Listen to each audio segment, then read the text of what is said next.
Amanda, we're in the Westfield Heights neighborhood where you will find a number of trails just like this one that lead from folks' backyards to the Monon Trail. And now property owners won't be liable if they offer access to neighbors on the trail. The Monon Trail is a major reason why Molly Hale chose to live near 80th and Westfield about a decade ago. But recently, a neighbor who'd been allowing her and others access to the Monon Trail through the backyard moved. Most parts of the Monon have cross streets or park access or other public easements. This part of the trail is about 1.5 miles of uninterrupted trail, meaning there are only access points through private property. Without a path, Hale says she had to hop on Westfield Boulevard to 75th or the Jordan YMCA to get on the trail. So she says she started looking for other options. The option that presented itself to us, because we really didn't want to move, was actually purchasing a rental property that's in our neighborhood along the trail. And so that is what we did.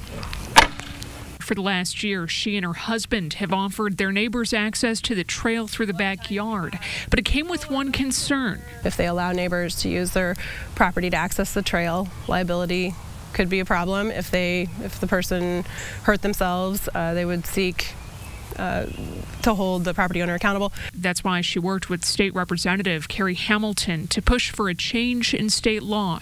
Starting Sunday, the law will limit liability for someone walking through a property like this one to access a trail or park. In a lot of neighborhoods, in urban and suburban areas in particular, there's not a safe way to get to a trail unless you're cutting through someone's property. And there are plenty of folks along these trails that are willing to allow people to get to the trail, their neighbors, for instance, to get to the trail, but they shouldn't be liable for that being good neighbors.